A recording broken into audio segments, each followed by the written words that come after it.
Selama kasus nge-like konten bokep atau konten wik-wik, Fadlizon jadi nyungsep, tiarap, irit berbicara. Apakah berarti Bung Fadlizon menyemput takdir untuk akhir karir jadi jubirnya tukang nyinyir? Mohon perhatian, tayangan video channel Bapak Infrastruktur segera diputar. 5, 4, 3, 2, 1.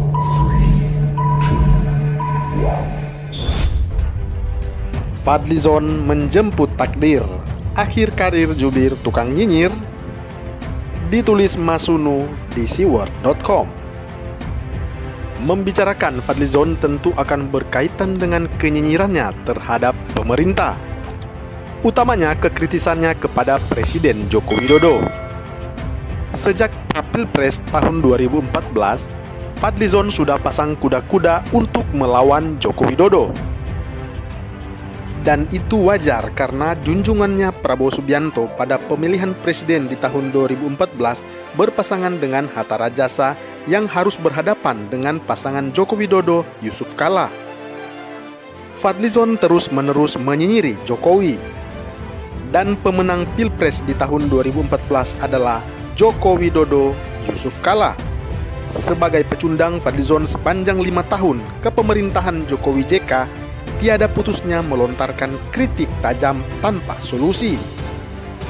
Apalagi dengan taktik kotor, aturan MD3 diubah sehingga pemenang pemilu tidak harus menjadi ketua Dewan Perwakilan Rakyat atau DPR. Duduklah Fadlizon sebagai wakil ketua DPR berduet dengan Fachri Hamzah yang menjadi wakil ketua DPR mewakili Partai Keadilan Sejahtera atau PKS saat itu. Dengan nyaringnya menyanyikan nyanyian miring kepada pemerintahan Joko Widodo JK. Hal itu terus berlanjut pada pemilihan presiden di tahun 2019 kemarin. Prabowo Subianto berpasangan dengan Sandiaga Uno melawan petahana Joko Widodo bergandengan dengan Kiai Haji Ma'ruf Amin. Lontaran kritik yang merendahkan, meremehkan Jokowi terus diluncurkan, mengucur deras. Ringkas kata, jagoan Fadlizon keok lagi.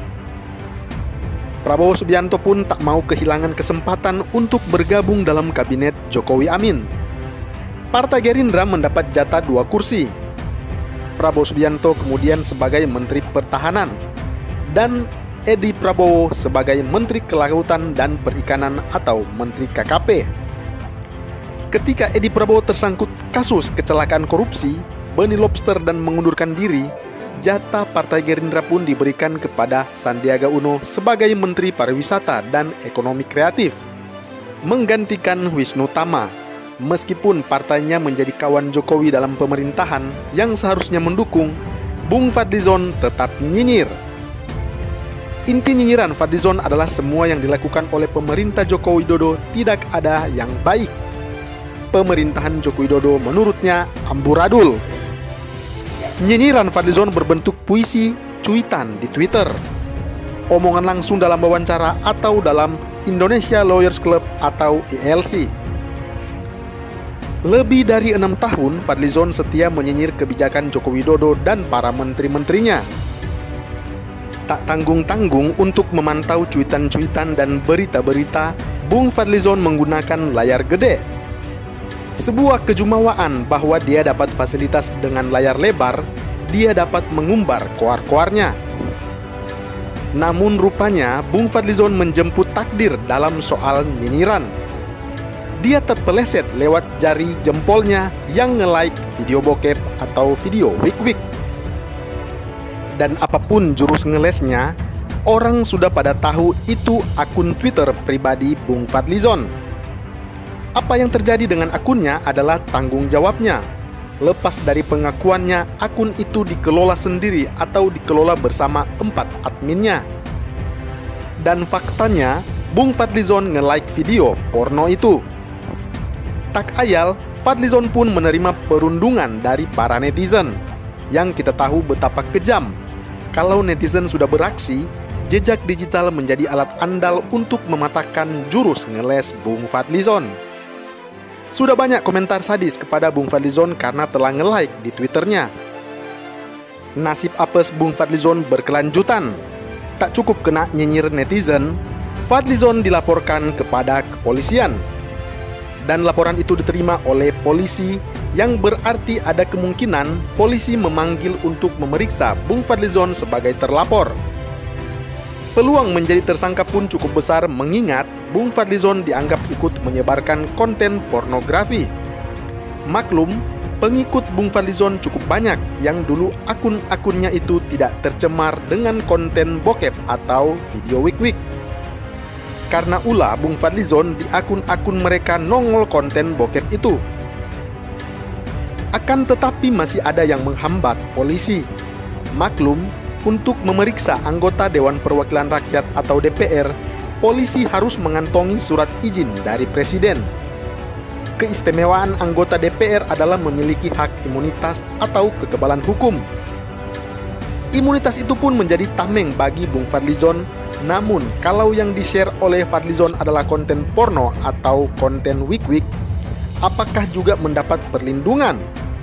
Semoga Presiden segera mengeluarkan izin untuk memungkinkan polisi memeriksa Bung Fadlizon. Tentu akan muncul ucapan miwir atau nyinyir bahwa Presiden Joko Widodo mengkriminalisasi anggota Dewan Perwakilan Rakyat atau anggota DPR. Kami harap Pak Joko Widodo mengesampingkan hal ini. Biarlah hukum ditegakkan dengan adil. Salah atau benarnya Bung Fadlizon dalam kasus ini, pengadilanlah yang memutuskannya. Kita sering mendengar Bung Fadlizon omong tentang revolusi akhlak. Dan revolusi itu perlu keteladanan dari atas pimpinan tentunya. Bukankah sebagai wakil rakyat, Bung Fadlizon pun merupakan pihak yang harus memberikan teladan? Apalagi karena pernah menjadi wakil ketua Dewan Perwakilan Rakyat. Bung Fadlizon menerima gelar kehormatan Bintang Mahaputra Naraya dari pemerintah. Fadlizon hendaknya mempertanggungjawabkan gelar itu dengan tindakan dan ucapannya. Sudahkah Bung Fadlizon menunaikan tanggung jawabnya itu? Selama kasus nge-like konten bokep atau konten wik-wik, Fadlizon jadi nyungsep, tiarap, irit berbicara. Apakah berarti Bung Fadlizon menyemput takdir untuk akhir karir jadi jubirnya tukang nyinyir? Akankah Bung Fadli akan terus merocos dengan nyinyirannya? Kita lihat saja nanti. Kita membayangkan betapa hebohnya jika Bung Fadlizon sampai menjalani sidang pengadilan hanya karena kasus nge-like konten bokep atau konten wik-wik. Kita tunggu proses kasus ini dengan sabar hati. Bagaimana menurut Anda? Salam hangat, Bapak Infrastruktur menuju Indonesia Maju.